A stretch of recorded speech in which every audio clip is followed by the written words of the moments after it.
Jesus Trilogy, Book 1, The Four Messiahs by James Wasemiller, Chapter 3. The next day, not having heard from Mary, Joseph got the ox cart ready and loaded it with a large chest he had so carefully and painstakingly built for Barnabas' rich customer. "Daddy, Daddy, there's a man here," Rachel yelled. "Who is it, honey?" "Well, what's his name?" "I don't know," she said as she chewed on some nuts. "Oh, then let's see who it is." "Hi, Joseph, how goes it?" "Hey, that's a nice piece of work. Where'd you buy it from?" The man knew full well Joseph had made it himself. "I made it myself, Hazen. See the label?" Joseph said, a bit of sarcasm in his voice. "Could have fooled me. I ain't seen nothing like this since I was in Rome 4 years ago."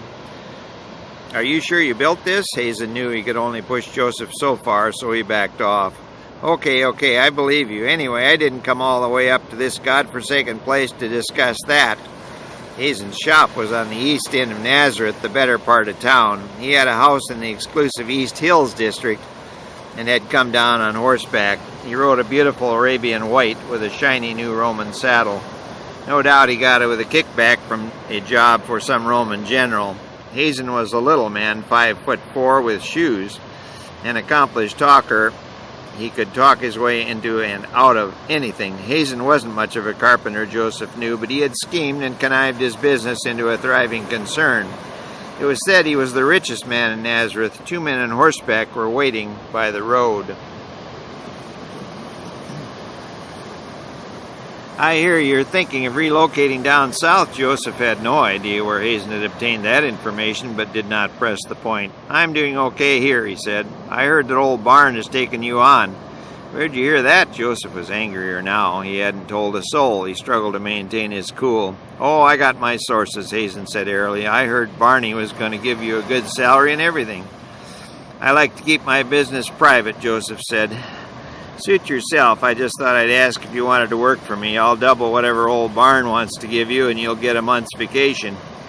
"Got a contract with me. You fill in the salary figure," Hazen said. "Hey, Seth, bring that contract up here," Hazen yelled out to his lawyer sitting in the street. But Joseph said, "Don't bother, Hazen. I just couldn't work for you." "It's a great deal," Hazen said. "You'll never get a better deal from me or anyone else." "Mind telling me why you won't work for me? Is it because of that little babysitter you've been running around with? Can't leave the young ones alone? I hear she's a real fox." Hazen knew he'd pushed one too many buttons and began walking backward toward the road. "You better leave," Joseph said in a deep, booming voice.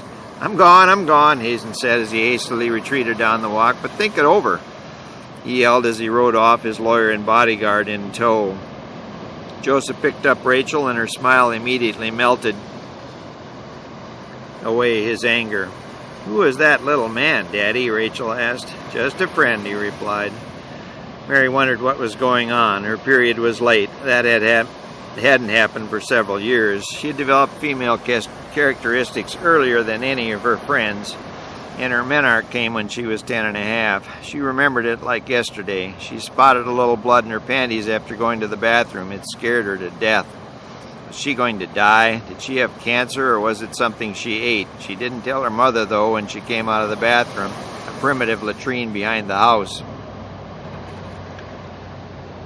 But her mother noticed the paleness in her face. Mary checked herself a few more times. No more blood, but she noticed a little tummy pain after supper. The chicken was a little greasy, she guessed, but in the middle of the night she woke up with a start, thinking, "I have wet the bed." She lit a couple candles, then let out a scream. Her mother rushed in and discovered the problem. She tried to calm her daughter, but it took quite a while. Explanations of this nature were not the custom of the day until after the fact. That first period lasted a whole 5 days, but Mary recovered. She'd been irregular for about 3 years with lots of cramping each time, but suddenly that all improved. She became irregular about age 14 when more femaleness began to show. Breast and hip development seemed to correlate with her irregularity. A doctor had checked her when she was 12 because of the irregularity. It was the most painful, awful experience of her life. How could anyone ever have a baby, she thought during that exam. But she lived through it. The doctor said she was okay, things would straighten out, and they did. But now again, she'd missed a couple days. Her last period had started March 18. It was now April 20. She was always like clockwork, at least for the last few years. What could be wrong? She felt fine, no pain or cramps. How could she be sick? There were certainly no boys in the picture. True, she had fantasies, as any normal girl did. Mostly they were of Josiah. Where was he, and how was he doing? Probably a football star by now. She'd make it a point to ask her friends. There was no time for boys. Thomas, the short kid, had a crush on her, but he was only 15 and a little plump. No time for that now. She shook herself out of this daydream and back to reality. Get a hold of yourself, she thought. It will come. If not, I'll tell Mom and she can ask the doctor. But she so wished it would come. She didn't want another vaginal exam. She now saw that her daydreaming had made her late. She quickly grabbed her overnight bag and raced out the door, yelling, "Bye, Mom." She could faintly hear her mother call after her, "Let me know if you have trouble."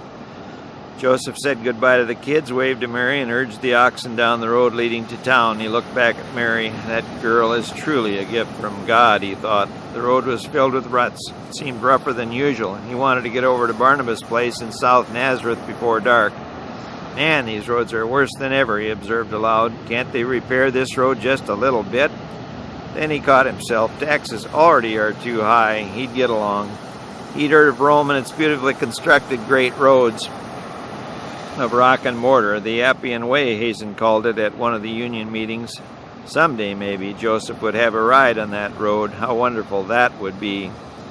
He began to sing an old hymn that he knew. He had a beautiful voice, deep and strong. He always could sing as far back as he could remember. Nothing relaxed him more than singing, nothing except for making love to his wife. How he missed her. He began to sing louder. Faith of our fathers, holy faith, we will be true to thee till death. He sang all the way down the main road. Just as his wagon turned onto the stone portion of the road, he heard a crash and then a squeal, and he nearly fell off the ox cart. He looked down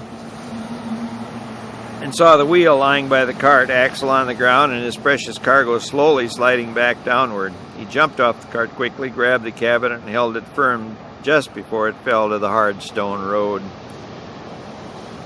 With his great strength, he easily slid the cabinet back on the center of the cart and secured it with a rope. The cart was another matter. It weighed several hundred pounds. He could muster enough strength to lift up one side, but he couldn't get the wheel on by himself. He looked around for some stones to try and jack it up. If only he had had the foresight to bring along some boards. The cart was old, the road rough. He should have expected this. No use crying over spilt milk. "Howdy, stranger," a voice said from behind him. "Howdy," Joseph said, turning to see who it was. "Looks like you had some trouble there, nasty roads in this little town." It was Shimei, Hazen's bodyguard. He wasn't taller than Joseph, but a lot bigger, near 300 pounds, Joseph guessed. Shimei had done some wrestling. In fact, these two athletic types had wrestled each other a few times in high school. Joseph remembered not having lost to the big guy. Their strength was fairly equal, but Joseph's quickness gave him the edge. "I lost the wheel in this old cart. You wouldn't have a jack nearby." "Can't say as I do," Shimei replied. "Well, thanks anyway. I'll have to go back home and get one." They both knew they were 3 miles from Joseph's place. "I was just headed down to the Sunrise Tavern for a couple of drinks. Maybe I can help." "I'd be mighty grateful," Joseph said, relief in his voice. "Let me lift her up here and see if you can snap that wheel back on," Shimei proposed. He moved his bulk over to the right of the wagon and gave a mighty heave, grabbing the frame with both hands. Slowly the wagon rose, and Joseph grabbed the loose wheel. As the axle of the wagon got high enough off the ground, he slipped it on and secured the metal pins. "There, that should do it," Shimei wheezed. He then winced as he straightened up. "What I owe you?" Joseph asked. "Forget it. Maybe you can return the favor sometime," Shimei said. Grateful as he was, Joseph knew what Shimei meant. Hazen's offer was still on the table. "Why don't you come down to the old Sunrise for a couple of tall, cool ones? We could talk over old times. You and me had some good battles," Shimei offered. "I really can't. I got to get this cart down to a customer yet tonight." "Thanks so much for your kindness," Joseph said, not wanting to offend the one who had saved him an awful lot of trouble. Maybe next time. See you around, Joseph. Shimei sauntered off, rubbing his back. Thanks again, Joseph said, waving. The rest of the trip was less eventful. He had to cross the checkpoint of the Roman guard at the city gate. They frisked him for weapons, took a toll of 2 pence, and let him enter Nazareth proper. The sentry commented on how nice that cabinet would look in his own home, but didn't make further trouble. Joseph continued on down Main Avenue until he reached 2nd Street. Then he turned west 1 block so as to avoid the Sunrise Tavern. He didn't want to encounter Shimei again. After he was all tanked up, he might want to avenge those high school wrestling losses. Joseph turned back south and followed 2nd Street down a few blocks. Then he jogged back over to Main and continued south until he saw the front of Barnabas Building. The large sign read, Barnabas Construction Limited. He parked in front of the building and walked 1/2 block west to Barnabas' house, a beautiful stucco with fine landscaping. The mailbox read Barnabas 210, and the doormat said welcome. Just as Joseph went to knock on the door, it opened. Barnabas welcomed him in. Come on in, Joseph. We were getting worried about you. You must meet my wife, Abigail. Ab, this is Joseph, finest craftsman in these parts. Sorry, Barnabas, I had a little cart trouble, Joseph said ruefully. Never mind. Sit down and have a spot of tea.